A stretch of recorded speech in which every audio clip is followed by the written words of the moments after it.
Bom dia, boa tarde, boa noite, eu não sei a que hora você está assistindo esse vídeo, mas na aula de hoje falaremos sobre um assunto chamado pressão de vapor. Hoje discutiremos um pouco sobre as relações entre as grandezas envolvidas em todo esse processo. Então se prepare, pegue o seu material de anotação porque a aula já vai começar.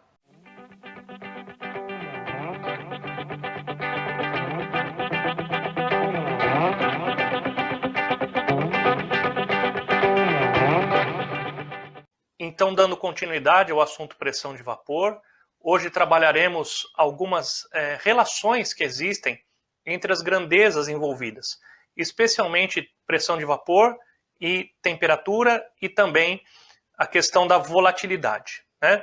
Lembrando que volatilidade, então, é a tendência que um líquido tem de evaporar com facilidade.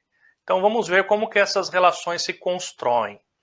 Bom, quanto mais volátil for uma substância ou um líquido, mais fácil será a sua evaporação. Vamos fazer um comparativo aqui.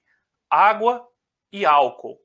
Qual deles evapora com mais facilidade? Rapidamente você percebe que é o álcool que evapora mais facilmente do que a água. Então, se ele evapora mais facilmente, dizemos que ele é volátil ou mais volátil. Então, quanto mais volátil for a substância, maior será a sua evaporação.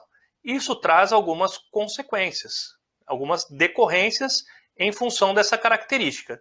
Por exemplo, se o líquido evapora com mais facilidade, ele vai gerar mais vapor.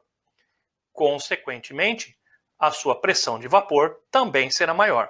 Então, quanto mais volátil, mais fácil evapora, maior será a sua pressão de vapor.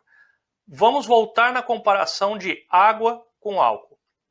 Se eu tenho aquele que evapora mais facilmente, eu também sei que ele é aquele que terá a menor temperatura de ebulição.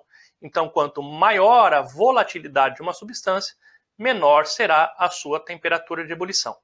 Comparando água e álcool, por exemplo, a água é menos volátil, temperatura de ebulição da água 100 graus Celsius.